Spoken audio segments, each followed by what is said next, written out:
नाज़रीन, न्यूसعيدآباد में rural health centre में बुनियादी सहूलतुनि जी खोट सबब इलाज लाइ ईंदड़ मरीज़ सख़्त मुश्किलातुनि खे मुंहुं ॾेई रहिया आहिनि। इन हवाले सां पेश आहे हुसैन मेमण जी रिपोर्ट। اسپتال نيوسعيدآباد में छलूं पीटीआई जा जेके अॻुवान हिते जेके तरीक़े अस्पताल में जेके बुनियादी सहूलतूं न आहिनि, जंहिंमें एम्बुलेंस थी या अस्पताल जी एसएनई मंज़ूर न थी आहे या जेके बि बुनियादी सहूलतूं जेके हिन वक़्तु अस्पताल में न आहिनि, उन जे हवाले सां पीटीआई जा जेके अॻुवान आहिनि उहे एहतजाज करे रहिया आहिनि। असीं उन्हनि खां पुछंदासीं त तव्हांजा कहिड़ा मुतालबा आहिनि। असांजे तहलका हॉस्पिटल में तमाम मीडिया साथ ये हज़रात ॾिसो पिया त जेके हिन हॉस्पिटल खे बुनियादी इंसान जे हक़ आहिनि, उहे सहूलतूं जेके मिलियलूं आहिनि उहे तव्हांजे अखि ॾाढो बि गुज़रनि पियूं। हिते जेको इंसान पहुचे थो, शायदि जानवरनि जीअं ई पहुचे थो, हिनखे इहो ई चए थो वञे त हैदराबाद खणी वञो।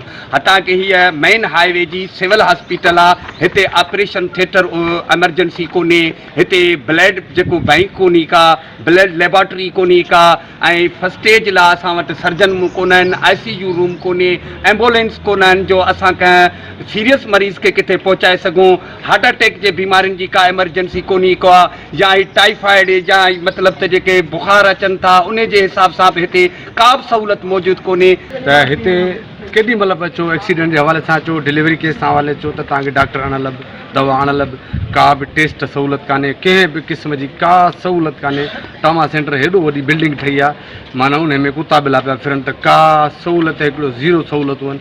असां केॾी महिल बि आया हूंदासीं राति जो 2 बजे 3 बजे, ऐं ख़ुदि पेशेंट वठी आयो हूंदुसि त हिते कंहिं अणल भयूं बसि एतिरो ई ॻाल्हाइनि था त भाई हिनखे हैदराबाद खणी वञो, हिनखे नवाबशाह खणी वञो। बसि इन लाइ हिननि 2 माण्हू हिते विहारे छॾिया आहिनि, हैदराबाद ऐं नवाबशाह जे लाइ बि चवण लाइ।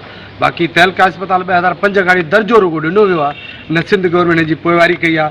असां चूंडे नुमाइंदनि खे माना 2005 खां वठी चवंदा हुआसीं हा एसएनई मंज़ूर करे थी वई आहे, ऐं इनशाला बसि अॼु या सुभाणे, अॼु या सुभाणे।